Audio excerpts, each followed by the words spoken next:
Le PPRD, c'est un grand parti. Il ne se sent pas en tout cas concerné par ce que nous avons suivi comme décision orale de CESAC sur les zones de Top Congo. Même si le matin, maintenant peut-être il l'a formalisé compte tenu des critiques qu'il y a eu. Le PPRD n'est pas concerné par cette décision. Mais néanmoins, parce que comme moi hier, j'ai été débarqué des débats alors que j'étais déjà régulièrement invité, des débats d'histoire qui concernent le président national, le Raï Joseph Kabila Kabange, sur les fausses accusations de Martin Fayoulou.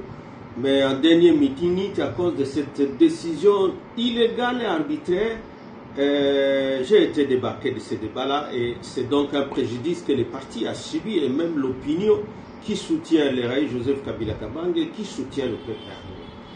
Donc voilà, je crois que compte tenu de ça, le PPRD est en train de se préparer pour adresser une lettre pour le retrait de cette décision à cette autorité qui l'a prise. Parce que en réalité, les pouvoirs publics sont là à veiller sur le respect de droits et garanties à faveur des libertés publiques, à faveur des droits des citoyens. Il ne perd pas l'article 24 de notre Constitution, par exemple, garantit les droits à l'information. Vous ne pouvez pas sanctionner quelqu'un aujourd'hui et lui demander de se taire et de ne plus jamais parler. Depuis qu'ils ont parlé de suspension des activités du PPRD, c'était par une décision, encore une fois par communiqué du ministre de l'Intérieur, c'était le 19 avril. Mais aujourd'hui, on est au 3 juin, plusieurs mois après, alors que la loi sur les partis politiques ne lui donnait que 15 jours pour saisir les parquets, et les parquets devaient saisir les juges.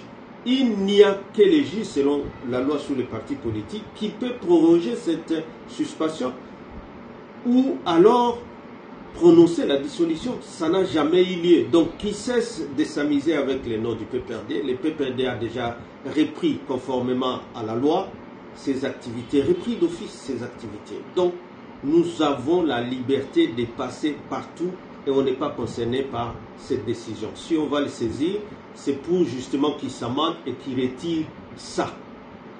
Nous profitons de ça pour inviter aussi à la presse de jouer sa part. Parce qu'on ne peut pas assister à une dérive qui est en train de s'enraciner par des répressions contre l'opposition, contre les membres de la presse, et que ce soit carrément même la presse elle-même qui va oublier qu'il y a l'article 28 de la Constitution qui garantit la liberté de presse, qui garantit aussi à tous les citoyens, surtout les partis politiques, de s'exprimer à travers radio, télévision et tous les médias sociaux. C'est garanti. Lorsqu'ils veulent aujourd'hui par se communiquer, parce que nous allons brandir ça partout pour montrer effectivement que le discours d'Iraïs est bien réel à ce qu'il dénonce une dérive. Et il dénonce une tyrannie. Et qu'aucun investisseur ne sera venu dans un pays où on est en train d'asseoir une dictature, une pensée unique en violation de l'article 5 de notre Constitution qui interdit toute instauration d'un parti unique aujourd'hui. C'est une infraction de haute trahison. Et c'est pourquoi il s'est réveillé, c'est quoi? C'est ce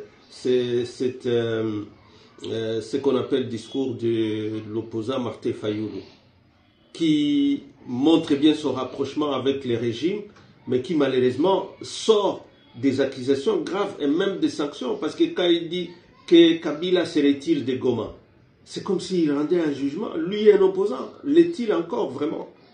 Lui qui défendait tant les pactes sociaux, Senko et CC, et qui, dans un communiqué conjoint avec lui, nous tous, sans dire qu'on faisait déjà une coalition, mais au moins on s'est dit, avec ce que Félix est en train de voir, pour contourner ce qui est repris dans la résolution, dans toutes les résolutions, que ce soit le processus de Luanda, que ce soit les sommets conjoints EAC-SADC, que ce soit la résolution 2773. Tout le monde exige à Félix qu'il y ait un dialogue inclusif de tous les Congolais pour mettre fin à cette crise et trouver des solutions durables. aujourd'hui que les Haïs rentrent par Goma, on veut criminaliser la présence des citoyens sur un territoire congolais. Donc, on n'est pas concerné. Comment on va rebondir? Bon, rebondir, nous venons de le dire, mais est-ce que par rapport à ça, le PPRD tient sur un discours avec Félix? Non, les discours sur lesquels le Raïs a dit, il faut que ce soit d'abord un discours, un dialogue de tous les Congolais, et sans question tabou. Mais qu'est-ce que Félix est en train d'éviter pour qu'il y ait ce dialogue-là, qui lui est proposé par tous les processus partout où il allait?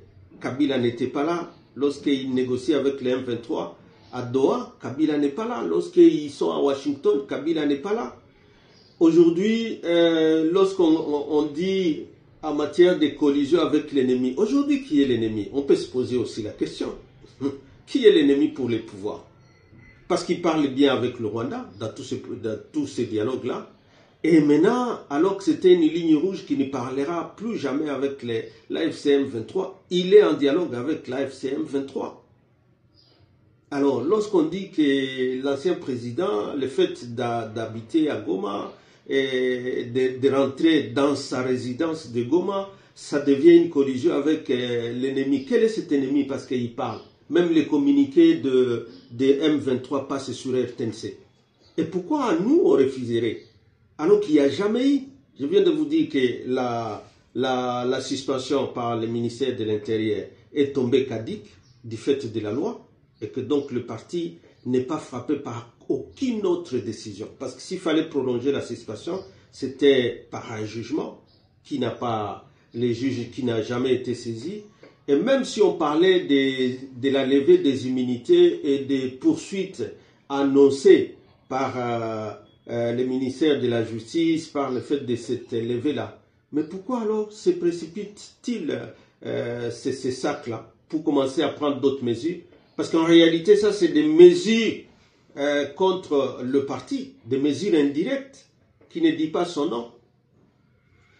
Nous disons non, on n'est pas concerné et que, par conséquent, les Haïs, ces activités à Goma sont connues, sont même publiées, et personne ne peut dire que lorsqu'il rencontre les chefs religieux, il rencontre les chefs coutumiers, il rencontre les associations, il rencontre... C'est ça, vraiment, faire la rébellion? Ce sont là les ennemis de ce gouvernement de Tshisekedi qui a fait combien d'années? Qui a promis la moindre escarmouche, qui n'a produit aucun effet et qui a abandonné cette population.